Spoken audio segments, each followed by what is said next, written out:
بسم الله الرحمن الرحيم. وعن جابر رضي الله عنه أن رسول الله صلى الله عليه وسلم قال: اتقوا الظلم فإن الظلم ظلمات يوم القيامة، واتقوا الشح فإن الشح أهلك من كان قبلكم، حملهم على أن سفكوا دماءهم واستحلوا محارمهم. رواه مسلم. وعن ابي هريره رضي الله عنه ان رسول الله صلى الله عليه وسلم قال: لتؤدن الحقوق الى اهلها يوم القيامه حتى يقاد للشاة الجلجاء جلحاء من الشاة القرناء. رواه مسلم. وعن ابن عمر رضي الله عنهما قال: كنا نتحدث عن حجة الوداع والنبي صلى الله عليه وسلم بين أظهرنا ولا ندري ما حجة الوداع حتى حمد الله رسول الله صلى الله عليه وسلم وأثنى عليه، ثم ذكر المسيح الدجال فأطنب في ذكره فقال: ما بعث الله من نبي إلا أنذره نوح والنبيون من بعده، وإنه أن يخرج فيكم فما خفي عليكم من شأنه فليس يخفى عليكم، إن ربكم ليس بأعور وإنه أعور عين اليمنى كأن عينه عنبة طافية، ألا إن الله حرم عليكم دماءكم وأموالكم كحرمة يومكم هذا في بلدكم هذا في شهركم هذا، ألا هل بلغت؟ قالوا نعم. قال: اللهم اشهد ثلاثا ويلكم أو ويحكم انظروا لا ترجعوا بعدي كفارا يضرب بعضكم رقاب بعض. رواه البخاري. وعن عائشة رضي الله عنها أن رسول الله صلى الله عليه وسلم قال: من ظلم قيد شبر من الأرض طوقه من 7 أرضين. متفق علیہ او کما قال علیہ الصلاۃ والسلام۔ شروع کرتا ہوں میں اللہ کے نام سے جو بڑا مہربان نہایت رحم والا ہے۔ محترم حضرات، ظلم کی حرمت کا بیان چل رہا ہے۔ کسی کو تکلیف پہنچانا، کسی کی حق تلفی کرنا، کسی پر ظلم و زیادتی کرنا، یہ ظلم ہے۔ کسی کے حقوق کو دبا لینا، یہ ظلم ہے، اور اس ظلم کو اللہ تبارک و تعالیٰ نے حرام قرار دیا۔ ظلم کو ایک دوسرے پر حرام قرار دیا۔ آج جو حدیث آپ حضرات کے سامنے پڑھی گئی، سب سے پہلی حدیث حضرت جابر رضی اللہ عنہ سے روایت ہے کہ آپ صلی اللہ علیہ وسلم نے ارشاد فرمایا: اتقوا الظلم، فرمایا ظلم سے بچو، حق تلفی کرنے سے بچو، ایک دوسرے کو ستانے سے اور ایک دوسرے کو پریشان کرنے سے بچو، اس لیے کہ فَإِنَّ الظُّلْمَ ظُلُمَاتٌ يَوْمَ الْقِيَامَةِ، ظلم قیامت کے دن اندھیرے کی شکل اختیار کر لے گا۔ انسان میدان محشر میں چلنے کی کوشش کرے گا، لیکن ظلم کی وجہ سے، حق تلفی کی وجہ سے، بندوں کو تکلیف پہنچانے کی وجہ سے اس کو کچھ بھی نظر نہیں آئے گا میدان محشر۔ ظلم کی وجہ سے اندھیرا ہی اندھیرا چھایا ہوا ہو، تو ظلم اندھیرے کی شکل اختیار کر لے گا قیامت کے دن میدان محشر، کہ اس کو کچھ راستہ ہی نہیں ملے گا۔ اور اس کے بالمقابل میں جو لوگ ظلم سے بچتے ہوں گے، نیک اعمال کرتے ہوں گے، تو نیک اعمال کی روشنی میں وہ اپنی منزل کو میدان محشر میں طے کر لے گا۔ اس لیے فرمایا ظلم سے بچو، کیونکہ ظلم قیامت کے دن اندھیروں کا باعث ہوگا۔ وَاتَّقُوا الشُّحَّ فَإِنَّ الشُّحَّ أَهْلَكَ مَنْ كَانَ قَبْلَكُمْ، فرمایا شح سے بچو۔ شح کہتے ہیں بخل کو۔ شح ایسے بخل کو کہتے ہیں جس میں بخل بھی ہو اور حرص اور لالچ بھی ہو۔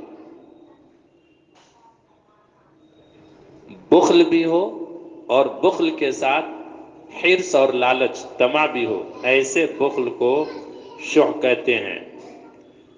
اس لیے فرمایا گیا کہ بخل سے بچو اور حرص اور لالچ اور طمع سے بچو کہ فَإِنَّ الشُّحَّ أَهْلَكَ مَنْ كَانَ قَبْلَكُمْ، فرمایا کہ تم سے پہلے بہت سارے لوگوں کو اس شح نے، حرص اور لالچ نے، بخل نے ہلاک کر دیا۔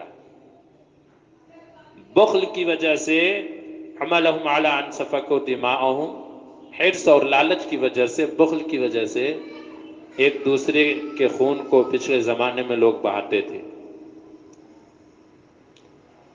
وَاسْتَحَلُّوا مَحَارِمَهُمْ، اور بخل، حرص اور لالچ اور طمع کی وجہ سے حرام کردہ چیزوں کو پچھلے زمانے کے لوگ حلال کیا کرتے تھے۔ یہ اتنا بڑا ظلم ہے اور اتنا بڑا گناہ ہے بخل کرنا، شح کرنا۔ تو بخل سے بچنے کی بھی تعلیم دی گئی، حرص اور لالچ سے بچنے کی بھی تعلیم دی گئی، اور ظلم سے بچنے کی بھی تعلیم دی گئی۔ کہ حرص اور لالچ ہی کی وجہ سے تو آپ دیکھیے پوری دنیا کے اندر آج بھی جتنا بھی ظلم و ستم ہو رہا ہے، قتل و غارت گری کے جو بازار گرم ہو رہے ہیں دنیا کے اندر، وہ صرف حرص اور لالچ کی وجہ سے، حرص اور لالچ کی وجہ سے۔ میرے پاس حکومت آ جائے، میرے پاس طاقت آ جائے، حکومت کا حرص، حکومت کی لالچ، اور میرے پاس مال و دولت آ جائے، مال و دولت کی حرص اور مال و دولت کے لالچ نے کیا کیا ہے؟ پوری دنیا کے اندر ظلم و ستم کو عام کر دیا، اور ایک دوسرے کو دیکھنا پسند نہیں کر رہے ہیں، صرف بخل کی وجہ سے، لالچ کی وجہ سے۔ کتنی پیاری بات اللہ کے رسول صلی اللہ علیہ وسلم نے ارشاد کی، اس لیے فرمایا تم ظلم سے بھی بچو اور بخل سے بھی بچو، یعنی لالچ سے، لالچ مت کرو، کیونکہ اسی کی وجہ سے پچھلے لوگ بہت سے ہلاک ہو گئے۔ لالچ کی وجہ سے ایک دوسرے کا قتل کیا کرتے تھے اور حرام چیزوں کو حلال کیا کرتے تھے۔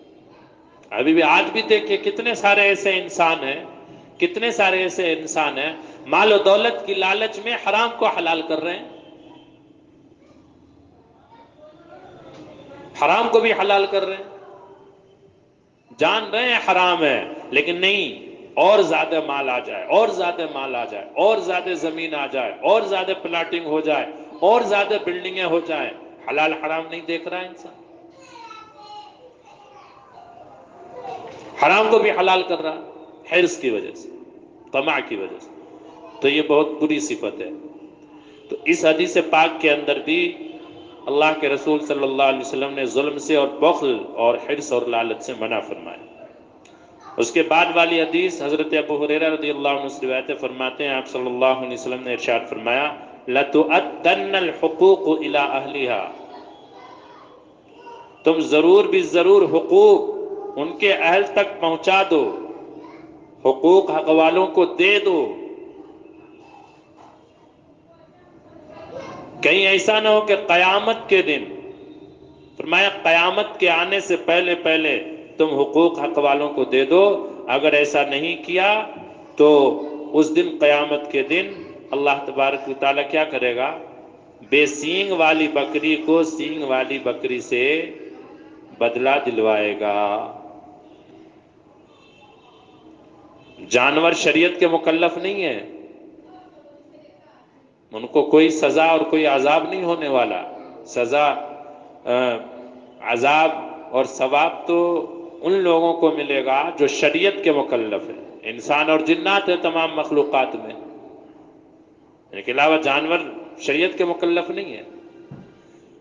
لیکن ظلم کی حرمت کو ظاہر کرنے کے لیے اللہ تبارک و تعالیٰ نے سینگ والی بکری اور بے سینگ والی بکری کی مثال بیان کی ہے،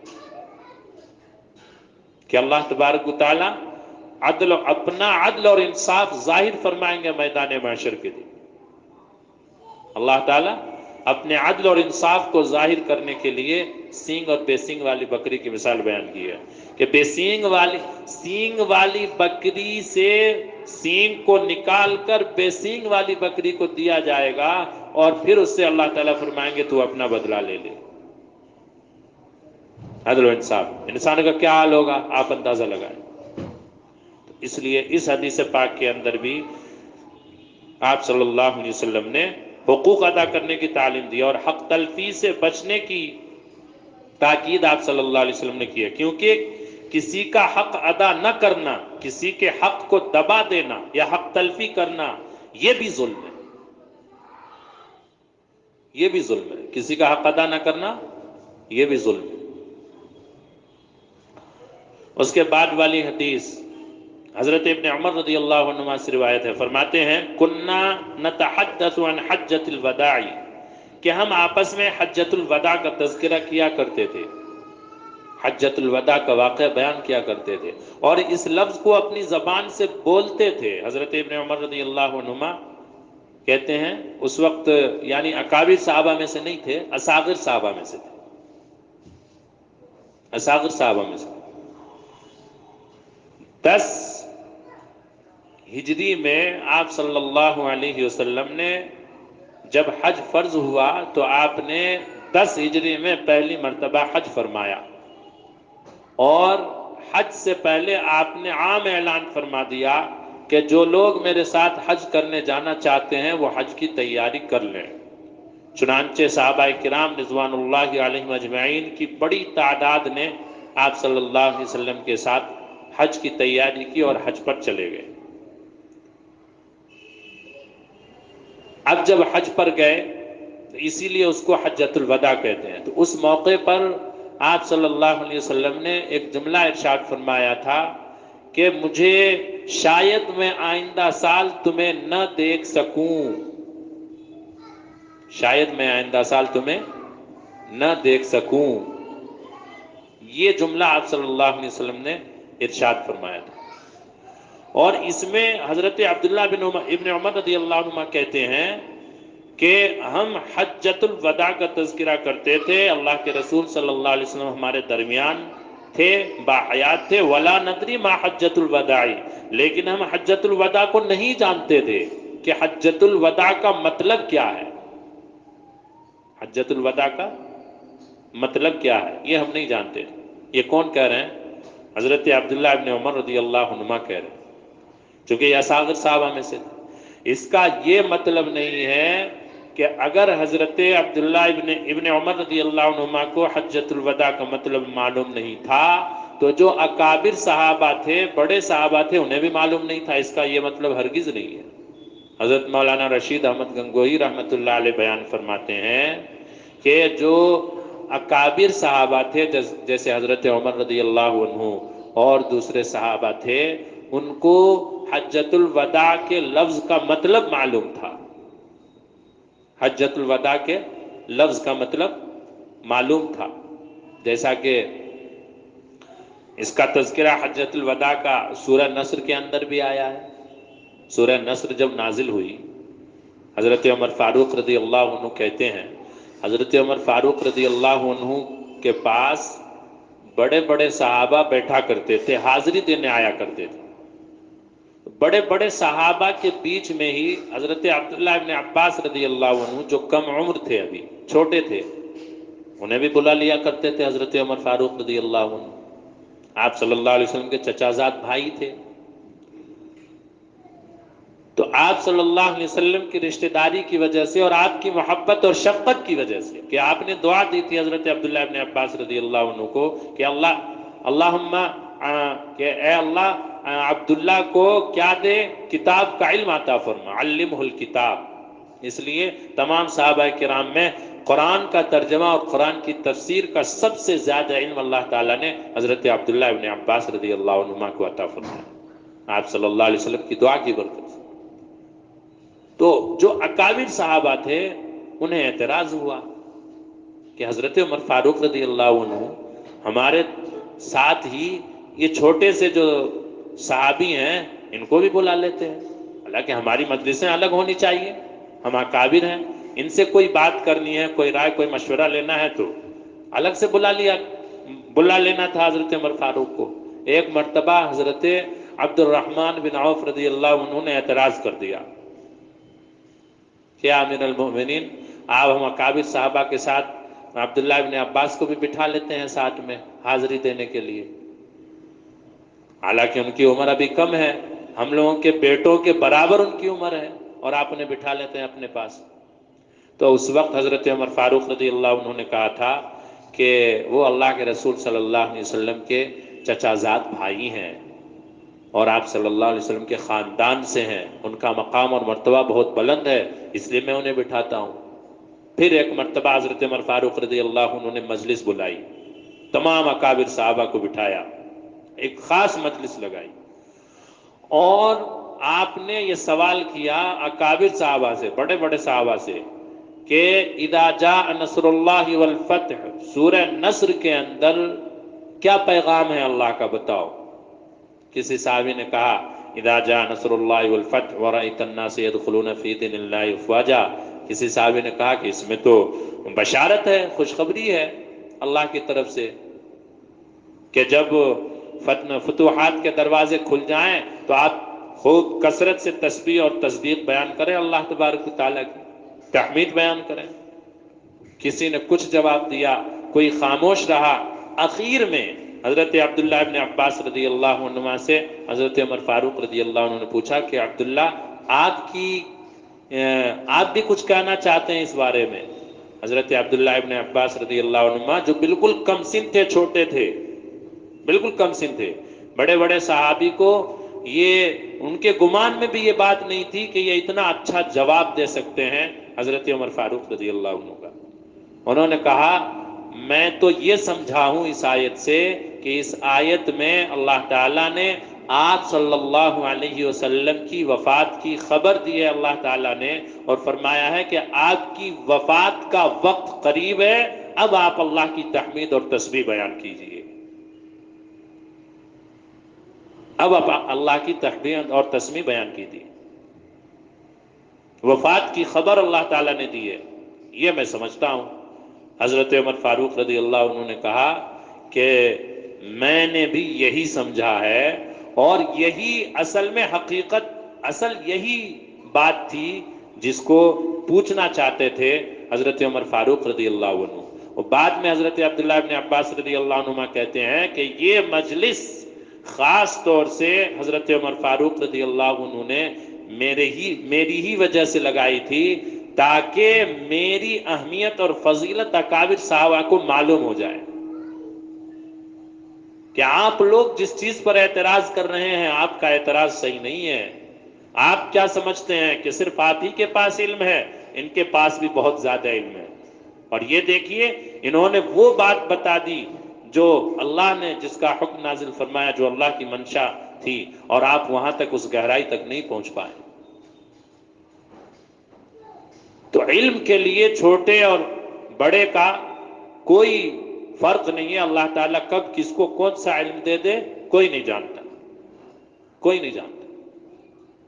تو یہاں پر بھی یعنی حضرت مولانا رشید احمد گنگوہی رحمۃ اللہ علیہ فرماتے ہیں کہ حضرت عبداللہ ابن عمر رضی اللہ عنہما حجۃ الوداع کے معنی نہیں جانتے تھے، لیکن جو اکابر صحابہ تھے اس وقت وہ جانتے تھے۔ حضرت عمر فاروق رضی اللہ عنہ ان کو معلوم تھا کہ حجۃ الوداع کے لفظ میں بھی آپ صلی اللہ علیہ وسلم کی وفات کی خبر دی گئی ہے۔ حجۃ الوداع، آخری حج، رخصتی والا حج، وداعی والا حج، کیا مطلب؟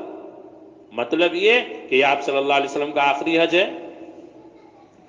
تو یہ حضرت عبداللہ اس میں فرماتے ہیں کہ آپ صلی اللہ علیہ وسلم نے اللہ کی حمد و ثنا بیان کی، خطبہ حجۃ الوداع آپ نے دیا، بہت ہی جامع خطبہ، آپ صلی اللہ علیہ وسلم کی پوری زندگی کی محنت کا نچوڑ اور آپ کی زندگی کا خلاصہ حجۃ الوداع کے خطبے میں آپ نے بیان فرمایا۔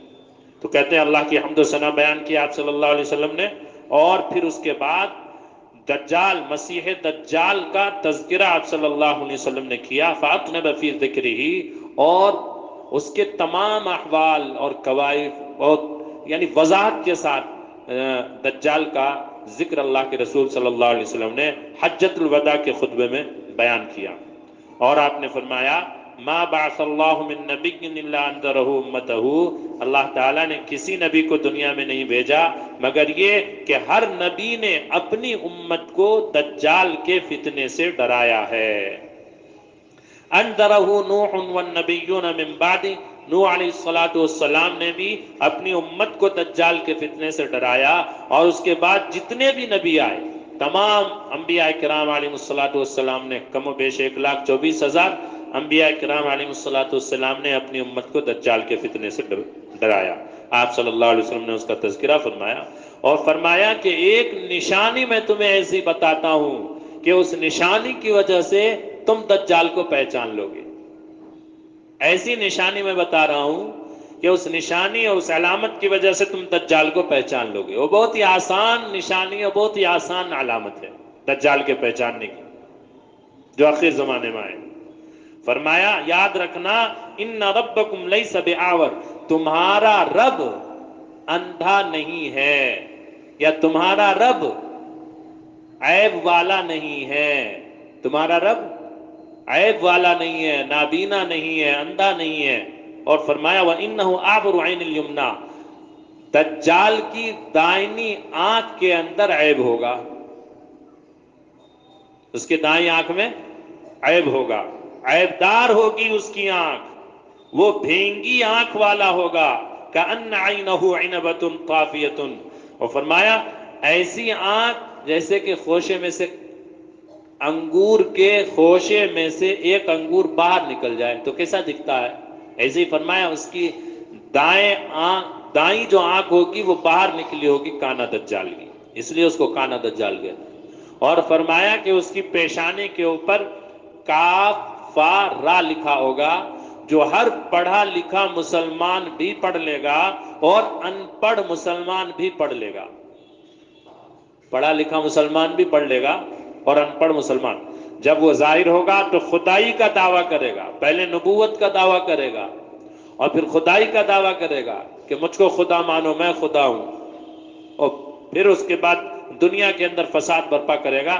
میں بس اس بات کو یاد رکھنا کہ اس کی پیشانی پہ کاف فارا لکھا ہوگا کفر، اور پڑھا لکھا ان پڑھ سب پڑھ لے گا، یہ علامت بتا دی، اور اس کی دائیں آنکھ جو ہے وہ کیا ہوگی، عیب دار ہوگی۔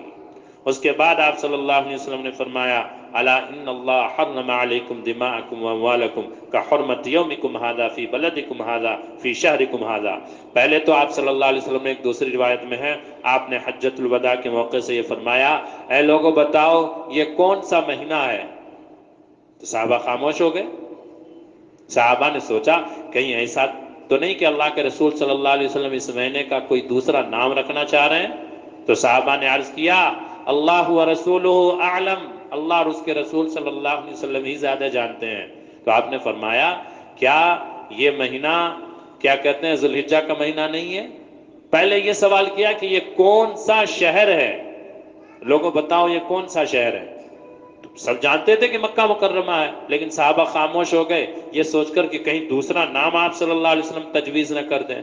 تو آپ نے کہا، صحابہ نے کہا اللہ و رسولہ عالم، اللہ اور اس کے رسول ہی بہتر جانتے ہیں۔ تو آپ نے فرمایا الیست البلدہ، کیا یہ بلدہ نہیں ہے؟ جیسا کہ مکہ مکرمہ کا ایک نام قرآن کریم کے اندر بلدہ بھی ہے، والتین والزیتون وطور سینین وہذا البلد الامین، قسم ہے اس بلد امین کی۔ الیست البلدہ، آپ نے فرمایا کیا یہ بلدہ نہیں ہے، یعنی مکہ مکرمہ کا ایک نام بلدتن بھی ہے۔ صحابہ نے عرض کیا ہاں یہ بلدہ۔ پھر آپ نے فرمایا کون سا مہینہ ہے؟ صحابہ خاموش ہو گئے، صحابہ سوچنے لگے کہ شاید آپ کوئی دوسرے مہینے کا نام تجویز کر رہے ہوں۔ تو فرمایا آپ نے الیست ذو الحجہ، کیا یہ ذو الحجہ کا مہینہ نہیں ہے؟ صحابہ نے عرض کیا ہاں ذو الحجہ کا مہینہ ہے۔ پھر آپ صلی اللہ علیہ وسلم نے سوال کیا یہ کون سا دن ہے؟ پھر صحابی خاموش رہے، وہ کہا اللہ و رسولہ اعلم۔ یہ بھی ادب کا ایک طریقہ ہے کہ جواب معلوم ہونے کے باوجود صحابہ آپ صلی اللہ علیہ وسلم سے سننا چاہ رہے ہیں کہ حضور ہی بتا دیں کہ کون سا مہینہ ہے، کون سا شہر ہے اور کون سا دن ہے۔ صحابہ جانتے تھے مکہ مکرمہ میں ہم لوگ، صحابہ جانتے تھے ذوالحجہ کا مہینہ ہے، صحابہ جانتے تھے کہ 10ویں تاریخ ہے، آج یوم النحر ہے، لیکن تینوں سوال میں صحابہ نے کیا فرمایا؟ اللہ و رسولہ اعلم، اللہ و رسولہ اعلم، اللہ و رسولہ اعلم۔ اس میں بھی ادب کی تعلیم دی گئی۔ تو آپ صلی اللہ علیہ وسلم نے فرمایا الیست یوم النحر، کیا یہ 10ویں تاریخ نہیں ہے ذی الحجہ کی؟ صحابہ نے عرض کیا ہاں۔ تو آپ صلی اللہ علیہ وسلم نے جواب دیا، یہ تینوں سوال کیوں پوچھا آپ صلی اللہ علیہ وسلم نے؟ اس لیے کہ مکہ مکرمہ کا ادب اور احترام زمانے جاہلیت میں بھی لوگ کیا کرتے تھے، ذی الحجہ کے مہینے کا ادب احترام زمانے جاہلیت میں بھی لوگ کیا کرتے تھے، اور یوم النحر کا ادب اور اہتمام 10ویں ذی الحجہ کا ادب اور اہتمام زمانے جاہلیت میں بھی لوگ کیا کرتے تھے۔ آپ صلی اللہ علیہ وسلم نے سوال کر کے اور جواب دے کر کے آپ نے یہ تعلیم دی کہ جس طریقے سے مکہ مکرمہ کا ادب احترام لازم اور ضروری ہے، اور اس کی بے ادبی اور بے احترامی بہت بڑا ظلم ہے، جس طریقے سے ذی الحجہ کا مہینہ ادب والا احترام والا ہے، اس مہینے کے اندر خون ریزی تم لوگ نہیں کرتے ہو، اور ایک دوسرے کی آبرو، ایک دوسرے پر ظلم نہیں کرتے ہو، جس طریقے سے آج کے دن کا ادب احترام ہے، اسی طریقے سے یاد رکھو الا ان اللہ حرم علیکم دماءکم و اموالکم، فرمایا کہ اللہ تبارک و تعالیٰ نے تم پر ایک دوسرے کے خون کو اور ایک دوسرے کے مال کو اور ایک دوسرے کی عزت و آبرو کو اسی طریقے سے حرام کر دیا کہ حرمت یومکم ھذا، آج کے دن کی حرمت کی طرح، فی بلدکم ھذا، اس شہر کی حرمت کی طرح، فی شہرکم ھذا، اور تمہاری اس مہینے کی حرمت کی طرح، تم پر ایک دوسرے کے ناحق خون کرنے کو، ایک دوسرے کے مال کو لینے کو ناحق طریقے سے، اور ایک دوسرے کی عزت و آبرو پر حملہ کرنے کو اللہ نے حرام فرما دیا۔ الا هل بلغت، یاد رکھو کیا میں نے تم تک اللہ کا پیغام پہنچا دیا؟ صحابہ نے عرض کیا نعم۔ آپ صلی اللہ علیہ وسلم نے 3 بار ارشاد فرمایا اللہم اشہد، اللہم اشہد، اللہم اشہد، یا اللہ تو گواہ رہنا، یا اللہ تو گواہ رہنا، یا اللہ تو گواہ رہنا۔ اور پھر آپ نے فرمایا کہ یاد رکھنا لا ترجعوا بعدی کفارا یضرب بعضکم رقاب بعض، کہ تم میرے بعد کافر نہ بن جانا کہ ایک دوسرے کی گردن اتارنے لگ جاؤ، میرے بعد کافر نہ بن جانا کہ ایک دوسرے کی گردن اتارنے لگ جاؤ اور ظلم کرنے لگ جاؤ۔ تو حجۃ الوداع کے خطبے میں بھی آپ صلی اللہ علیہ وسلم نے ظلم کی حرمت کو بیان فرمایا، ظلم کی حرمت کو بیان فرمایا۔ اور پھر اس کے بعد آپ صلی اللہ علیہ وسلم حجۃ الوداع کے بعد، حج کے بعد 80 یا 84 دن کے بعد آپ صلی اللہ علیہ وسلم کی وفات ہو گئی، 80 یا 84 دن کے بعد آپ صلی اللہ علیہ وسلم کی وفات ہو گئی۔ تو ہمیں اور آپ کو چاہیے، پوری امت کو، کہ ہم ایک دوسرے پر ظلم کرنے سے بچیں، ایک دوسرے کی حق تلفی کرنے سے بچیں، ایک دوسرے کے ساتھ برا سلوک کرنے سے بچیں، ایک دوسرے کو تکلیف پہنچانے سے بچیں، ایک دوسرے کی زمین جائیداد کو ہڑپنے سے بچیں۔ ابھی وہ حدیث آ رہی ہے اس کے بعد کہ آپ صلی اللہ علیہ وسلم نے ارشاد فرمایا جس نے دنیا میں ناحق کسی کی ایک بالشت زمین دبا لی، میدان معاشر میں قیامت میں 7 زمینوں کا طوق اللہ تعالیٰ اس کے گلے میں ڈال کر اس کو عذاب دیں گے، 7 زمینوں کا طوق اس کے گلے میں ڈالیں گے۔ ایک بالشت کا یہ حال ہے، اگر کوئی 1 فٹ دبا لے، 2 فٹ دبا لے، اور جیسا کہ خوب دبایا جا رہا ہے، جم کے دبایا جا رہا ہے، تو پھر کیا حال ہوگا ایسے لوگوں کا؟ اس لیے حق تلفی سے بچنا اور ظلم اور ستم سے بچنا نہایت ہی ضروری ہے۔ اللہ تعالیٰ مجھ کو اور آپ سب کو، پوری امت کو اعمال صالحہ کی توفیق نصیب فرمائے۔